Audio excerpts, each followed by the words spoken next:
Oh my god, je filme enfin dans ma nouvelle salle. D'ailleurs, il y a plein de résonances, on adore. Hi bitches. Aujourd'hui, on se retrouve pour une nouvelle vidéo. Je suis hyper contente de vous retrouver dans cette nouvelle vidéo. Oui, je sais, j'ai un look en mode Noël. J'avais envie. Première vidéo dans mon nouvel appartement. Oui, parce que j'ai eu mon nouvel appartement. Je vous l'ai pas dit sur YouTube. Je l'ai un peu dit sur les réseaux sociaux. N'hésitez pas, hein, comme d'hab. Je l'ai un peu dit sur les réseaux sociaux, mais c'est vrai que je l'ai pas dit sur YouTube. Donc oui, j'ai enfin mon appartement depuis à peu près 3 semaines, 1 mois avec mon copain. C'est génial. Ah, la vie d'avoir son appartement, payer son loyer, faire le ménage, la vaisselle, le linge, on adore. Non, en vrai, c'est vraiment pas des trucs qui me dérangent, ça, donc généralement je le fais, je m'en fous. Puis quand c'est ta propre maison, je sais pas si ça vous le fait, mais moi c'est ma propre maison, et quand je la vois en bordel, ça m'énerve. Parce que quand t'es chez tes parents, I'm just saying, but quand t'es chez tes parents, moi il y a le bordel, I don't give a fuck. Et là, c'est vrai que maintenant, ouais, bah dès que c'est le bordel, tu te dis, bah t'es une grosse merde, tu es sale. Ok, du coup, je suis trop contente de vous retrouver dans cette petite vidéo. Aujourd'hui, on va parler de ma consultation pour ma vaginoplastie, puisque je suis allée avec mes parents, ça je vais vous raconter. Est-ce que j'ai d'autres petits trucs à vous dire avant qu'on commence la vidéo? Oui, je suis trop contente, je me suis acheté une petite télécommande Canon, super bien, parce que moi j'avais toujours Coralie ou mon copain, non, il travaille. J'avais ou Coralie ou ma mère qui me prenait souvent les photos avec l'appareil, sauf que là, je ne peux pas me prendre les photos. Du coup, j'ai acheté une petite télécommande Canon hyper bien parce que j'ai un 700D, Canon 700D, hyper bien, c'est trop le feu, j'étais là. Petite miniature. Et ça, c'est grave le feu. Non, en vrai, j'étais grave contente. Je vous prépare plein de vidéos parce que j'ai plein de nouvelles, plein de trucs qui se sont passés, la rencontre de mes beaux-parents, ça je vais vous en parler. Peut-être vous faire un room, alors pas un room tour parce que je suis pas adepte, je suis pas fan de ce concept sur YouTube de montrer tout l'appartement en entier, c'est pas trop mon délire. Je ferai plus un make-up tour, je sais plus comment on dit. Il y a plein de nouvelles, je peux pas tout vous dire mais il y a plein de nouvelles, restez connectés, j'adore cette petite expression. Non vraiment parce qu'il va y avoir beaucoup de nouvelles, notamment une nouveauté. Une nouvelle chaîne, je vous en ai déjà parlé à peu près, mais une nouvelle chaîne qui ne sera pas sur YouTube. Je voulais pas vous faire une vidéo en mode mon nouvel appartement. Et pour la résonance, ce petit vibe écho, genre je fais ma vidéo dans une salle de bain. Non, c'est juste que j'ai enfin une pièce à moi, donc du coup YouTube et... Je peux pas vous le dire, mais vous verrez derrière, il y a quelque chose d'autre qui va se mettre en place. Bref, voilà quoi. En plus, je vais bombarder les vidéos puisque maintenant je suis totalement libre. Je suis complètement indépendante, donc c'est vrai que je vais être très souvent sur YouTube. Je dis pas que je vais peut-être faire 2 vidéos par semaine parce que je trouve que voir la gueule d'une youtubeuse tout le temps, c'est chiant. Genre, si vous allez me voir, genre H24, je sais pas, dites-le moi, 2 vidéos par semaine ou 1 vidéo par semaine. Moi, personnellement, même si j'ai plein d'idées, je préfère faire 1 vidéo par semaine que 2 vidéos par semaine parce que c'est un peu chiant. Et pour le bruit, comment ça résonne et tout, vous inquiétez pas, c'est pas encore très meublé, enfin beaucoup meublé. Donc, je vais rajouter quelques petits trucs et normalement, il n'y aura plus ce souci. Ok, du coup pour cette vidéo on va parler de ma consultation à Limoges, parce qu'au cas où si vous me le demandez, oui j'étais à Limoges pour ma vaginoplastie. Je suis allée avec mes parents,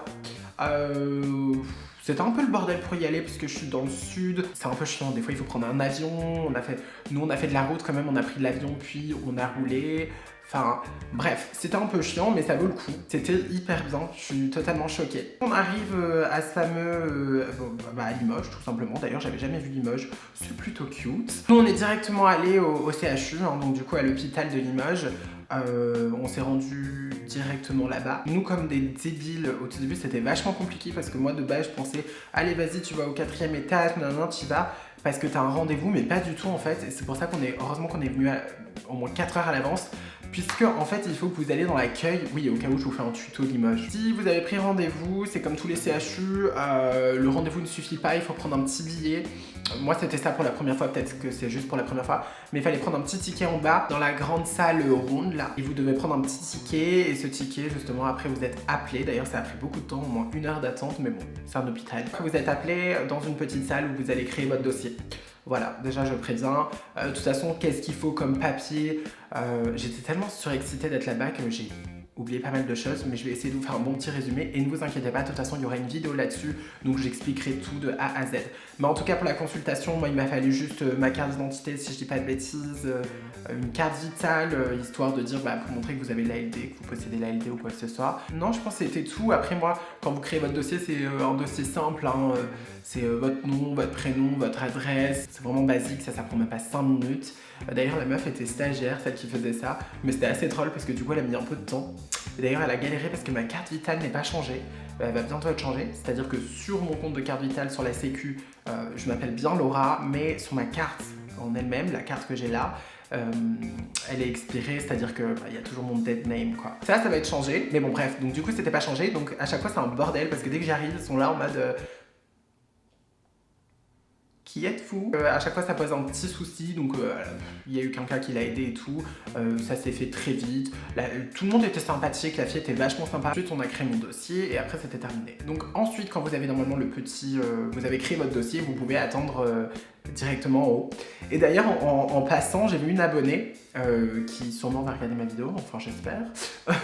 Donc du coup coucou à toi, mais c'était hyper sympa, j'ai adoré, genre c'était trop bien. Donc gros bisous à toi si tu regardes la vidéo. Au tout début je marche dans l'hôpital et je vois cette jeune dame, cette jeune fille me regarder de loin, mais enfin je sais pas, tu regardes les personnes comme tu regardes, enfin je veux dire il y a rien de fou tu vois. Quand je marche, je suis dans un monde moi. Moi je l'ai vue, j'ai vu qu'elle m'a souri, donc je l'ai souri, je sais plus parler français. Et donc du coup c'est tout, mais c'est vrai que j'y ai pas pensé tout de suite, c'est mon père qui m'a dit mais attends ça doit être une de tes abonnées non? Et j'étais en mode non, enfin c'est juste une femme qui me sourit. Politesse. Après, on s'est recroisés en haut, une espèce de petite salle d'attente pour voir le chirurgien. Donc, docteur Plénard, si je dis pas de bêtises, c'est ça. Et donc, du coup, j'ai vu le chirurgien après, hein, bien sûr. Donc, du coup, j'ai attendu et là, j'ai vu la fameuse abonnée. Et d'ailleurs, j'ai complètement oublié ton prénom, ça me saoule. Je sais même pas si je te l'ai demandé. On a discuté. En fait, on s'entendait super bien. On a discuté pendant plus de une bonne quinzaine de minutes avant que mon rendez-vous, avant que ça soit moi qui passe. Et c'était super bien, j'ai trop aimé parler avec elle, enfin c'était trop bien. Ce qui est drôle c'est que du coup mes parents lui ont parlé aussi, c'était assez fun. Et donc du coup après j'ai été appelée par la secrétaire qui s'appelle Nadine, si je dis pas de bêtises. Elle est complètement adorable, enfin genre toute l'équipe de toute façon est adorable. Donc du coup j'arrive, on te fait écrire un petit truc, enfin là aussi elle te dit juste ton rendez-vous et puis c'est tout, après t'attends. Et boum, de toute façon après t'as le chirurgien avec... Alors moi ce qui était fun d'ailleurs... Moi, il y avait le chirurgien, le sexologue, donc ça c'est basique. À chaque fois que vous allez faire une consultation avec eux, il y a les deux. Et je trouve ça plutôt bien d'ailleurs, je vous expliquerai pourquoi. Et il y avait un stagiaire. Déjà que moi je suis dans PLS, c'est-à-dire que moi je suis la meuf qui stresse pour tout et pour rien, ok? Donc du coup j'arrive, j'étais là en mode oh my god, genre déjà je suis avec mes parents, je vois les deux, et là je vois un troisième qui attend au fond de la salle, je suis là en mode... Au début, j'étais vraiment pas bien, mais au final, ça s'est super bien passé. Ils te mettent dans une bonne ambiance. Quand on arrive dans cette fameuse salle, en fait... Vous avez le bureau de la secrétaire et juste à droite vous avez tout ce qui est le bureau du chirurgien avec son petit endroit de consultation. D'ailleurs j'ai eu très peur de ça, ce mot consultation. Je vais vous expliquer pourquoi. Il y avait un moment que je redoutais de ouf, j'avais demandé à mes abonnés, est-ce que vous pensez qu'ils vont nous mettre en mode à poil? Parce que vu que c'est des chirurgiens et qu'ils vont faire cette opération, forcément ils doivent voir, on va dire, avec quoi travailler, ce qui est normal. Sauf que moi c'est un truc vachement compliqué, c'est-à-dire que moi c'est très compliqué ça. Moi je pensais qu'ils allaient me demander ça et au final non. C'est parce qu'il me l'a expliqué pourquoi, il m'a dit que c'était souvent parce que souvent déjà on craignait un petit peu tout ça. Déjà ça se passe très rapidement, hein, il m'a dit, mais souvent c'est plutôt lors de la deuxième voire troisième consultation. Enfin bref, j'arrive, il y a le chirurgien, le sexologue et tout. Le sexologue d'ailleurs, parlons-en. C'est ma vie cet homme, il est trop bien, il est trop gentil, mais bon bref. Sachant qu'au tout début il y a eu un gros blanc parce que il se pose, il te regarde et moi j'étais là en mode bonjour. Ils parlent pas, ils attendent que c'est toi qui parles, du coup ça c'est un peu gênant. J'ai commencé à parler avec eux, je leur ai expliqué le pourquoi du comment. De toute façon ça, putain j'ai l'impression, bon en même temps ils sont obligés les pauvres, mais j'ai l'impression que devoir s'expliquer sur sa transition, c'est juste un peu chiant de devoir te répéter à chaque fois. Ah oui, moi quand j'étais gosse, j'ai su que nanana. Et je viens de capter que j'avais plein de colle à fossiles sur la main, mais bon c'est pas grave. J'ai réexpliqué le pourquoi du comment, donc il n'y a pas eu de souci avec ça. Hein. On a parlé pendant plus de 30-40 minutes, je crois 30 minutes dans le bureau. Petite parenthèse, il vous faut des papiers. Mais ça je pense que vous le savez, des espèces de papiers qui vous autorisent donc à avoir recours à la chirurgie. Donc moi, j'avais tout préparé à l'avance, c'est-à-dire j'avais pris une autorisation, comment on appelle ça? Pas une autorisation, putain, c'est quoi le mot? Bon bref, il y a un autre mot pour dire autorisation, mais je ne le retrouve pas, peut-être que je le retrouverai par la suite. Une autorisation de votre médecin général, votre endocrinologue, votre psychiatre, je crois que c'est les 3 les plus importants, qui vous fasse un papier comme quoi que vous avez bien fait 2 ans de psy et plus 2 ans d'hormones. Parce que sachez qu'ils opèrent que si vous avez fait 2 ans de psy minimum, ça c'est super important. 2 ans d'hormones, je ne sais pas, peut-être 1 an et demi ça va, mais en tout cas 2 ans de psy, ça c'était hyper important. Et ils le répètent que c'est pas eux qui font ça. D'ailleurs même le chirurgien disait qu'il était pas trop d'accord avec ça et qu'il nous comprenait, ils se mettent vachement à notre place. Il disait que voilà c'était un peu chiant mais que c'était comme ça, c'était le protocole malheureusement. Moi j'avais tout préparé à l'avance. Bonne fille que je suis. J'ai tout donné, donc ça, il n'y a pas de souci. J'avais tous mes papiers par rapport à ça. De toute façon, moi, je vous conseille que quand vous allez là-bas, même pour votre première consultation, vous rapportez tout votre dossier. C'est-à-dire que moi, j'ai un dossier avec toute ma transition, que ça soit le laser, que ça soit l'endocrinologue, les chirurgies. Je mets tout, en fait. Vraiment tout. Et je suis venue avec ça, tout mon dossier rempli, donc il n'y avait pas de souci par rapport à ça. Une fois que ça a été fait, on m'a dit, bah écoute, avec nous, il n'y aura pas de souci. Nous, ça va être OK. Donc, moi, c'était déjà OK pour pouvoir prendre une prise de rendez-vous pour la chirurgie. Donc, déjà, j'étais contente. Après, on s'est expliqué. Donc, c'est vrai que moi, il me disait, je pense que toi, tu dois connaître tout ça et tout. D'ailleurs, je leur ai dit qu'après, j'étais youtubeuse. Je me suis déjà renseignée, comme toute personne transgenre voulant faire cette opération. Le stagiaire derrière disait un peu rien parce que je pense qu'il écoutait surtout pour savoir comment faire tout ça. Et j'avais surtout, donc, du coup, le chirurgien qui était derrière le bureau et le sexologue à côté. Et le sexologue était genre méga bien. Mais le chirurgien aussi, hein. Attention, les deux étaient super bien, mais c'est vrai que le sexologue, il avait une attitude, sa façon d'être, sa façon de te parler, hyper agréable, hyper joyeux, super gentil, et il t'expliquait super bien quoi. Après, ils nous ont montré, devant mes parents d'ailleurs, je pense que ça peut choquer certaines personnes, mais devant mes parents, le chirurgien a montré l'opération. Donc c'est-à-dire le schéma, c'est-à-dire il nous a expliqué le comment du pourquoi. Il a un espèce de petit carnet avec toutes les photos, il nous a montré, c'est-à-dire avec une figurine, il nous a montré comment, qu'est-ce qu'on va prendre de cette partie pour faire ça, pour faire ci, et ça il nous l'a expliqué. Alors c'est vrai qu'au tout début je flippais parce que je me suis dit putain mais mes parents je veux qu'ils se barrent quand ils vont m'expliquer ça, genre c'est gênant.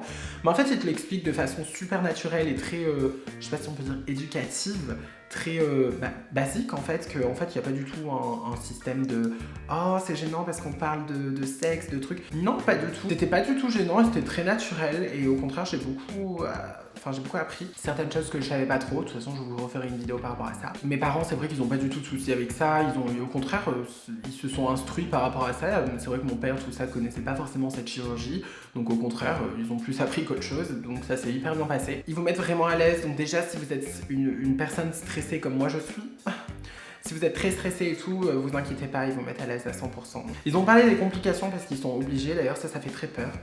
Accrochez-vous bien quand ils parlent de complications parce que je peux vous dire, de toute façon dans chaque chirurgie il y a des complications. Vous vous faites refaire la poitrine, il y a des complications par rapport aux prothèses et même par rapport à l'acte chirurgical en lui-même. Toute chirurgie a des complications. Donc il m'a parlé de complications de la vaginoplastie et je peux vous dire que c'était pas agréable à entendre parce que les complications des fois ça fait peur. Il faut s'accrocher.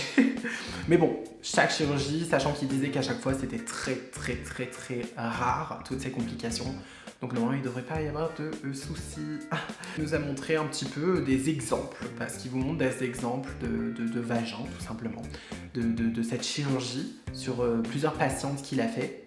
Que ça soit une peau blanche, peau noire, une fille avec un peu plus de poids, une fille un peu plus fine. Et comme ça vous montre à peu près tout ce qu'il peut y avoir. Il vous montre aussi les cicatrisations, un peu tout. Et c'est vrai que au final, moi... Bon, déjà, il faut se dire un truc. Chaque vagin est différent. Commencez pas à dire oh, moi je veux un vagin comme ci, comme ça, avec une lèvre comme ci, une lèvre... Non. Un vagin est un vagin. Chaque femme a un vagin différent. Comme chaque homme a un pénis différent. Donc, c'est pas sur commande, genre. Après, il a dit qu'on peut, par rapport avec une deuxième chirurgie, on peut esthétiquement arranger si cela vous plaît pas. Mais bon, voilà, il faut savoir que chaque vagin est différent. Point. Mettez-le vous en tête. Je trouvais les résultats hyper bien, ultra beaux. J'ai pas les mots, c'était Bon, après, un vagin et un pénis, je suis désolée, mais on va pas se mytho que pas forcément beau. En tout cas, moi, c'est mon avis. C'était clean, c'était propre et c'était beau, quoi. Beau, esthétiquement, c'était beau. Voilà, vous voyez ce que je veux dire. Bref, j'étais plutôt contente. Et après, donc, est venue la discussion avec le sexologue. On a un petit peu discuté ensemble et c'était hyper bien. Avant d'aller le voir, on m'a posé la question, est-ce que tu sais ce que c'est un vagin? Comment ça fonctionne? Comment ci, comment ça? J'ai essayé de me renseigner, j'ai essayé de savoir un peu tout ça. Je savais ce que c'était aussi, j'en ai déjà vu, on va pas se mentir.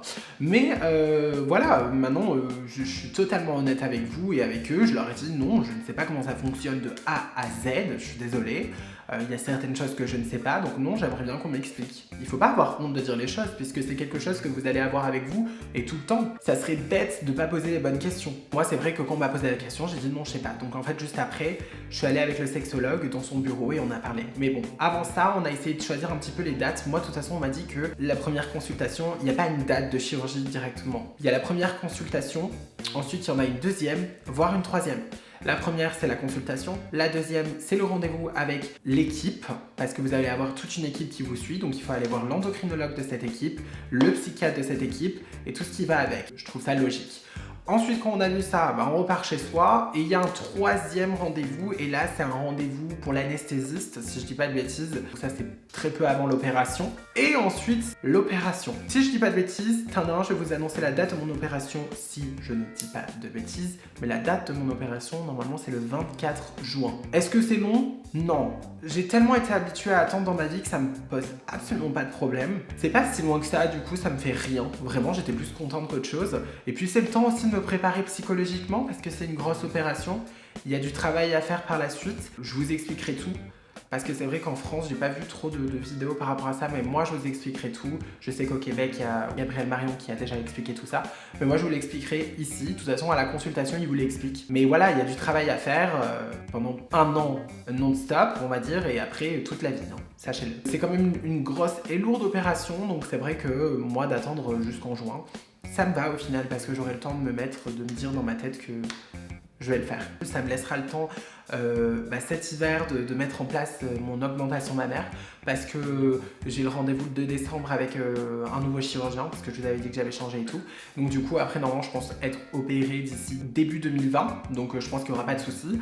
Donc comme ça j'aurai déjà ma poitrine, j'aurai le temps de guérir, de me reposer un petit peu et ensuite faire cette opération. Ensuite je suis allée avec le sexologue, mes parents sont restés avec le chirurgien. Mais lui avec le sexologue j'ai eu une espèce de... en mode... putain, je l'aime trop, je me sens trop à l'aise avec lui, c'est un pote, genre limite. Je sais pas comment vous dire. Il y a cette ambiance, il vous met super à l'aise. Le chirurgien, autant il est adorable et tout, mais c'est un chirurgien, tu vois ce que je veux dire, tu te le mets en tête. Donc tu le vous vois et tout, alors que le sexologue, limite, j'avais envie de le tutoyer, check et tout. Enfin, il était adorable, et on a parlé pendant plus de 20 minutes dans le bureau. Après, je devais repartir puisque j'avais un vol à prendre. On a un peu parlé de tout. On a parlé de l'opération, du vagin, du fonctionnement du vagin, des orgasmes. On a tout vu de A à Z et ça, c'était super bien. Donc, n'hésitez pas d'ailleurs, si vous ne savez pas, à aller voir le sexologue et parler un petit peu avec lui. De toute façon, normalement, il vous amène dans son bureau et il parle avec vous. Vous n'avez pas vos parents à côté, c'est plutôt clean, si vous avez vos parents bien sûr. D'ailleurs ça, ils étaient hyper fiers, ils étaient super contents de voir que j'étais accompagnée et que j'avais la chance d'avoir mes parents avec moi. Je sais que pas tout le monde l'a. C'est vrai que ouais, je sais, je me rends compte, vous inquiétez pas, que je suis chanceuse d'avoir des parents qui me suivent et qui sont avec moi, mais écoutez, je peux que être heureuse de ça et voilà quoi. On a parlé aussi, parce qu'on a parlé vite fait, parce qu'il me disait que j'étais très très féminine. Il m'a dit mais...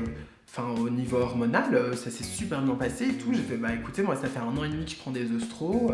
Il fait, ah ouais et tout. Il était limite, pas choqué, je sais pas si c'est un autre terme, mais de la féminisation au niveau physique que j'ai eu. Alors que moi, vous savez que j'ai énormément de complexes, vous savez que je n'aime pas ma voix, que je n'aime pas forcément mon visage, il y a des choses qui me dérangent encore. Je lui parlais que j'avais pas forcément confiance, il dit mais je pense que ton problème c'est que tu dois être basé sur le regard des gens, tu te bases sur le regard des gens. Et c'est vrai, je lui ai dit, bah c'est vrai que moi quand je vois des personnes et tout, moi j'ai l'impression que quand on me regarde et qu'on me regarde en mode vraiment on me fixe et il y a écrit transgenre sur mon front ou je sais pas quoi, tu vois. Et il me disait, mais je pense, il m'a dit, bon, vous voyez, mais il m'a dit, vous pensez pas que si on vous regarde, c'est parce que vous êtes belle. Et là, gros choc dans ma tête, parce que j'étais là en mode, non. Je lui ai dit, bah non.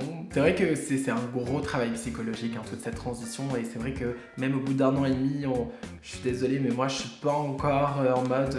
Je me sens, enfin si, je me sens bien, mais je suis pas encore en mode putain, si on me regarde, c'est parce que je suis belle, je suis féminine.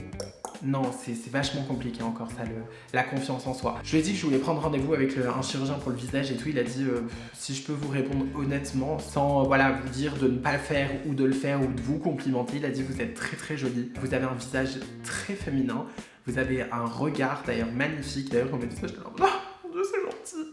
J'exagère la chose, mais c'est vrai que des fois ça fait du bien. Ça fait du bien d'être complimenté par une personne que tu ne connais pas.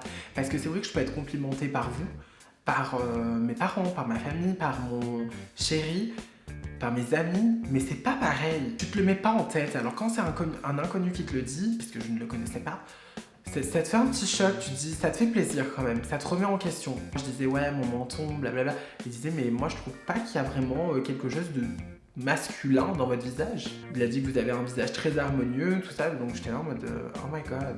Ouais, peut-être je m'en rends pas compte. Et je lui ai dit d'ailleurs, ma voix, je la déteste. Il a fait, mais votre voix, genre, je pense que vous vous rendez pas compte, ça elle est très féminine. Il a dit, vous l'avez travaillé? J'ai dit, oui, je l'ai travaillé depuis 1 an et demi. En plus, il me dit, le meilleur travail de la voix, c'est prendre un orthophoniste qui fait chant en même temps. Mon orthophoniste fait chant en même temps, donc du coup, c'est vrai que je travaille ma voix avec des exercices de chant et tout. Et il m'a dit, bah voilà, bah, ça se voit les résultats parce que vous avez une voix très féminine. Et je pense que vous vous en rendez pas compte. Donc gros choc après ce petit rendez-vous. D'ailleurs, si je sais pas parce que je leur ai donné mon YouTube, donc sûrement qu'ils vont tomber ici. Merci à vous, vous avez été plutôt sympathique. Ensuite ça s'est terminé, donc du coup que des bonnes nouvelles en vrai. J'ai été super contente, j'ai appelé mon chéri directement après pour lui dire, pour le tenir au courant. Il était vachement heureux pour moi, du coup j'étais trop contente, il n'y a rien d'autre à dire. Je pense que c'est à peu près tout, je pense que je vous ai dit, parce qu'après je suis rentrée, hein, tout simplement. Bref, en tout cas j'espère que je me suis bien expliquée et que vous avez su et appris plein de choses. Ne vous inquiétez pas, je ferai toute une vidéo sur ma vaginoplastie, d'ailleurs sur toutes mes opérations, que ça soit post-op ou même pendant, calmons-nous quand même, hein, vous voyez ce que je veux dire. J'espère que cette vidéo vous aura plu, n'hésitez pas à lâcher un like, parce que je tiens à le dire, je sais que c'est une phrase de fin qui se répète, mais ça aide que ça soit like et s'abonner, vous le savez. Donc n'hésitez pas à like, n'hésitez pas à commenter, me poser des questions auxquelles je n'aurais pas répondu ou que j'aurais oublié. Et surtout n'hésitez pas à vous abonner, vous avez ma petite tête qui va s'afficher là avec ma dernière vidéo. Et sur ce, on se dit à la prochaine YouTube. Je suis heureuse, voilà, sachez-le, je suis heureuse en ce moment.